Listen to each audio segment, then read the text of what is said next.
आज हम जम्मू क्षेत्र की एक बहुत अहम भाषा डोगरी इस पर बात करने वाले हैं। हमारे पास इसके इतिहास, इसकी कुछ अनोखी खूबियों और आज ये कहाँ खड़ी है, इससे जुड़े कई दिलचस्प स्रोत हैं। जी। कोशिश रहेगी कि हम इस भाषा की कहानी को, मतलब इसकी जो सबसे खास बातें हैं, उन्हें समझें। बिल्कुल। ये भाषा इंडो आर्यन परिवार की तो है, पर इसमें ना कुछ ऐसी बातें हैं जो इसे काफी अलग बनाती हैं। अच्छा, जैसे मैंने सुना है कि ये एक टोनल भाषा है। हाँ, मतलब कि आवाज के उतार चढ़ाव से शब्द का मतलब ही बदल जाता है। ये भारतीय भाषाओं में ज्यादा सुनने को नहीं मिलता। हाँ, ये इसकी शायद सबसे अनोखी खासियत है और ऐसी ही कई और दिलचस्प चीजें हैं इसमें। चलिए शुरू करते हैं कि ये भाषा असल में बोली कहाँ जाती है, कौन लोग हैं इसके बोलने वाले। हाँ, बताइए, कहाँ कहाँ फैली है ये? देखिए, मुख्य रूप से तो ये जम्मू क्षेत्र के डोगरा समुदाय की भाषा है, जैसे जम्मू, कठुआ, सांबा, उधमपुर, रियासी, इन जिलों में।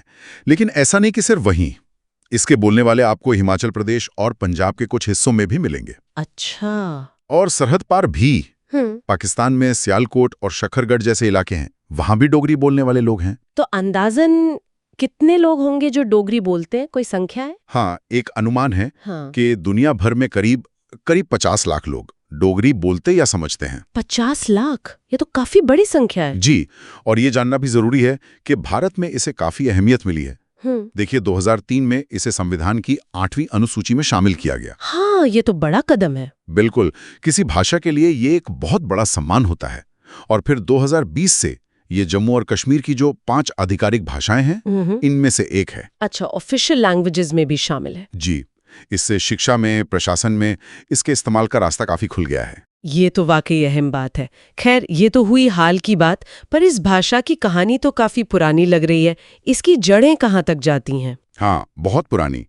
देखिए, इसकी जड़ें तो संस्कृत तक जाती हैं और इसे भाषा विज्ञानी पश्चिमी पहाड़ी भाषा समूह का हिस्सा मानते हैं। पश्चिमी पहाड़ी? जी, और सबसे दिलचस्प बात यह है कि इसका सबसे पहला लिखित जिक्र हमें मिलता है 1317 ईस्वी में।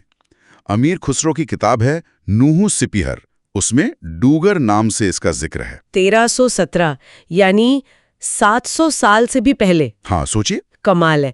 और ये जो शब्द है डोगर या डुग्गर, जिससे फिर डोगरी बना, इसका कुछ मतलब पता है? कहाँ से आया ये शब्द? देखिए, इस पर ना कई अलग अलग राय हैं, पक्का कुछ कहना मुश्किल है।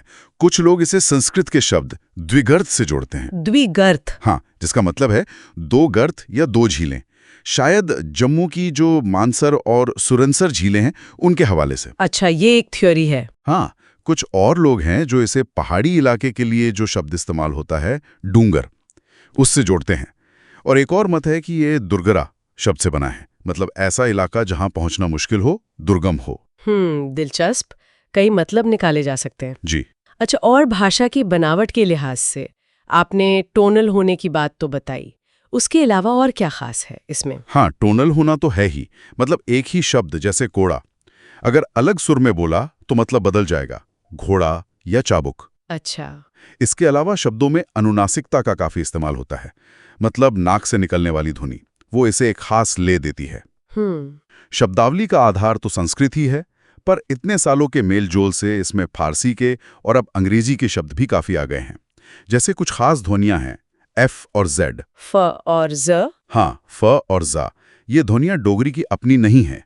ये आमतौर पर फारसी अरबी से जो शब्द आए हैं उन्हीं में मिलती हैं, तो ये इसके ऐतिहासिक संपर्कों को दिखाता है। सही बात है। अच्छा, लिखने के लिए क्या सिस्टम रहा है? कौन सी लिपि? देखिए, ऐतिहासिक रूप से ना इसकी अपनी एक लिपि थी, डोगरा अक्षर, जिसे कुछ लोग सिर्फ डोगरा भी कहते हैं। डोगरा अक्षर? जी, ये खुद टाकरी लिपि परिवार का हिस्सा थी।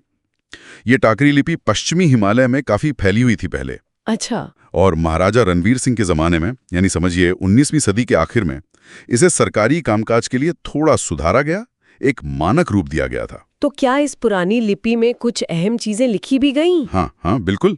एक बहुत मशहूर मिसाल है, भास्कराचार्य की संस्कृत गणित की किताब है लीलावती। हाँ, सुना है। उसका डोगरी अनुवाद 1873 में इसी डोगरा अक्षर लिपि में छपा था। अरे वाह, गणित की किताब भी? जी, ये दिखाता है कि उस जमाने में भी ज्ञान विज्ञान का काम इस लिपि में हो रहा था। तो फिर आज कौन सी लिपि ज्यादा चलती है? आज की बात करें तो भारत में डोगरी लिखने के लिए मुख्य रूप से देवनागरी लिपि ही इस्तेमाल होती है, जिसमें हिंदी लिखी जाती है। हाँ, वही। इससे जाहिर है पढ़ने पढ़ाने में, छापने में आसानी हुई है।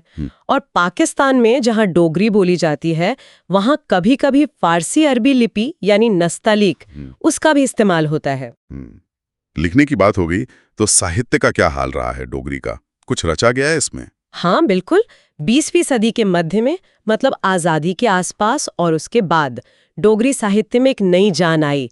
इसमें जम्मू की एक संस्था है, डोगरी संस्था, उसका बहुत बड़ा योगदान रहा। डोगरी संस्था? जी।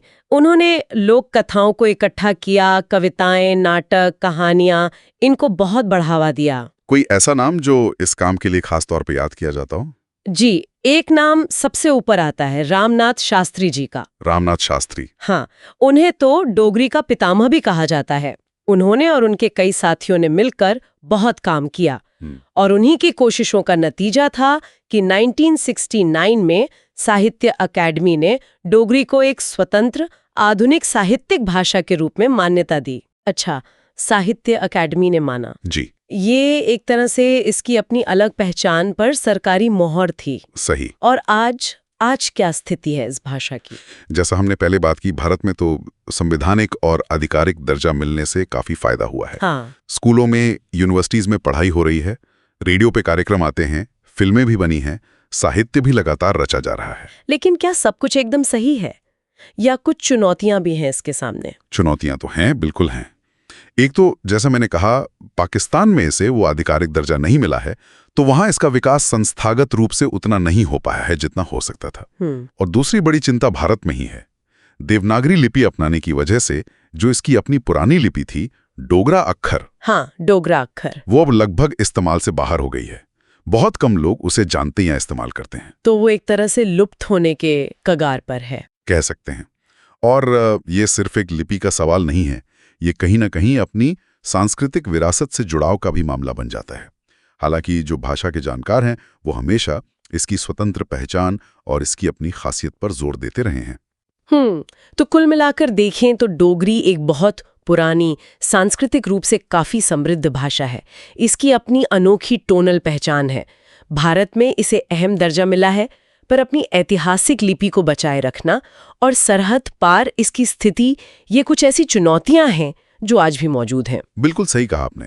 ये भाषा अपनी पहचान बनाए रखने और आज की दुनिया के साथ कदम से कदम मिलाने के एक दिलचस्प सफर पर है, ऐसा कह सकते हैं। और चलिए श्रोताओं के लिए एक सवाल के साथ खत्म करते हैं, सोचने के लिए।